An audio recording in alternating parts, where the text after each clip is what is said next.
You look out the window and watch the climate change happening.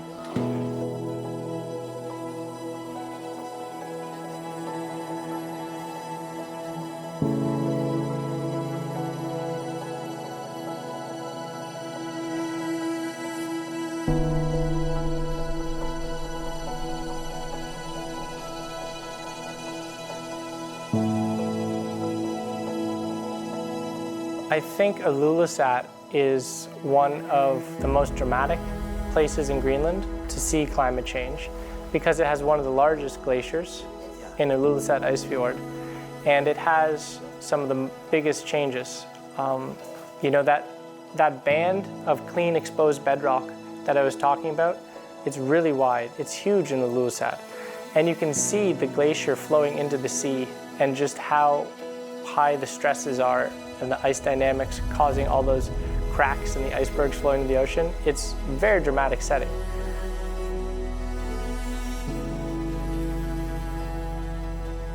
So when you stand on the fjord wall and you watch those icebergs slowly going into the ocean, you're watching about 1% of the global sea level rise contribution leaving Greenland and going into the ocean.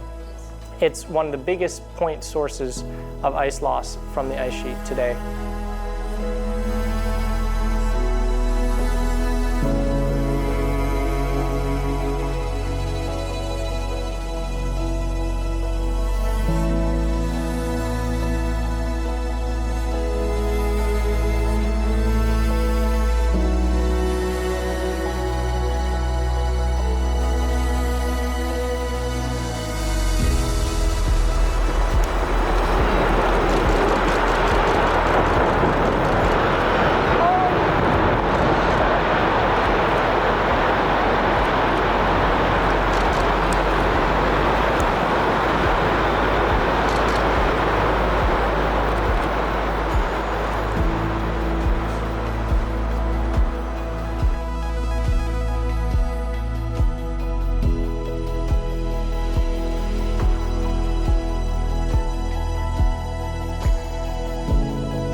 We cannot get around that.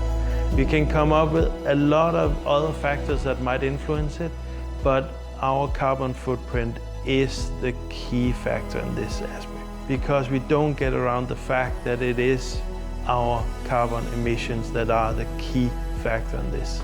How I feel about this is the clock has started, and the clock now is going much faster. We're constantly speeding it up.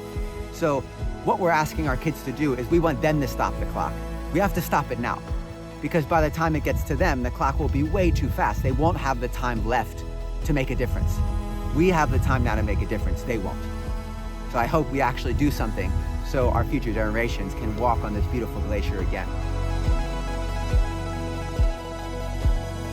Those of us who study climate change, we think we have a pretty good idea of how it's happening and how it's happening faster than politicians are reacting.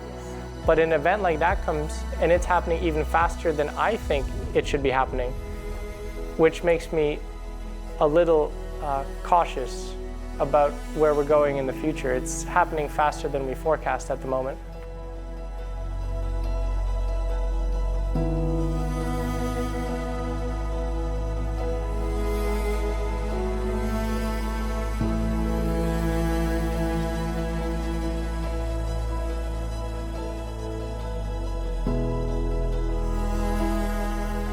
The world will not end.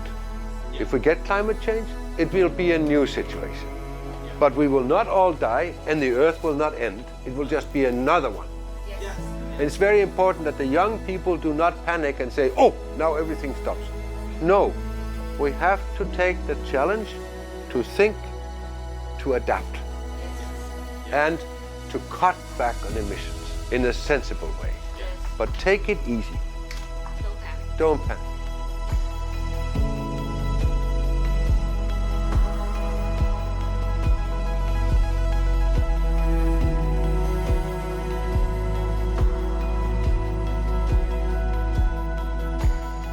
my message is very simple. Please, please, please stop burning fossil fuels and go on renewables.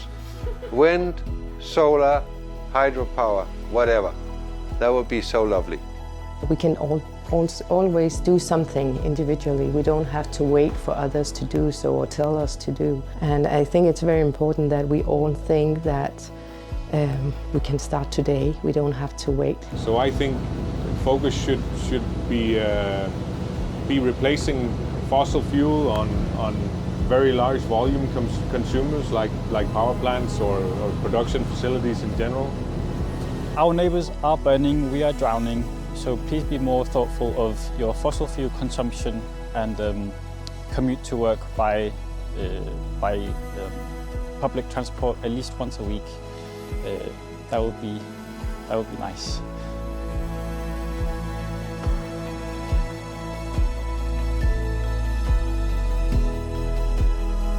I would love to say that we would love to see more education about the climate changes and more connection between the different countries, generally in all of the countries, about the climate change that is happening now.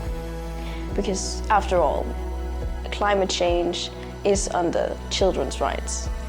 Every child has the right to live in good conditions. I have and quite big workshops where I have had all from local hunters to you know, and also representatives from the scientific community, and then all the relevant stakeholders, both national and international stakeholders, in relation to these issues, simply to discuss what are the important issues and how can we solve them together.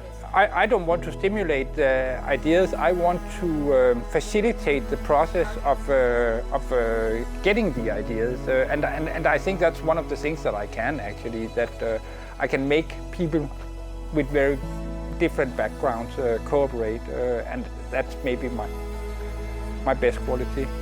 解冻格陵兰采访纪录团队亲自造访11个城镇，与专家学者、政府官员、当地居民深度访谈。气候变迁已经是不争的事实，因应调适跟积极的付诸行动，才是我们每一位都必须面对的课题。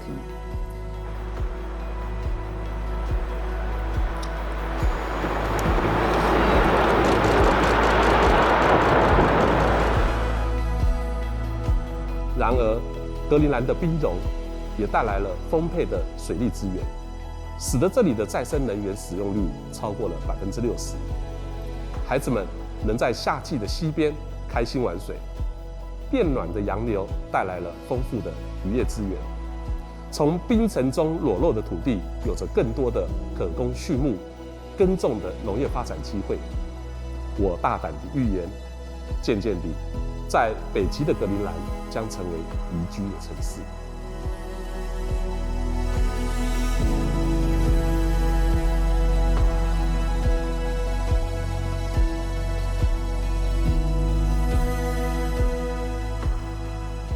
The effects of climate change are being felt in all corners of the globe every day. Everybody has their part to play in limiting these effects: governments, businesses, and consumers. There are some great news stories.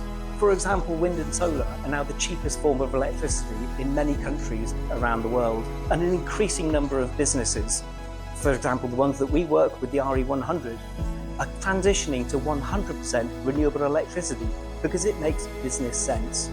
But we need to go further and faster, much faster. It's time for everybody to step up and take action. The best advice I feel I can give to this documentary is to support civil society to become more active in promoting solutions to climate change. And I think there are two key roles that civil society can play. One is as voters, and put pressure on politicians and governments to be more aware of the impacts of climate change, and that we need to find solutions very soon to climate change. The second is becoming active consumers and put pressure on business to deliver more green products in line with the net zero targets, and also of course products that are green more green in totality.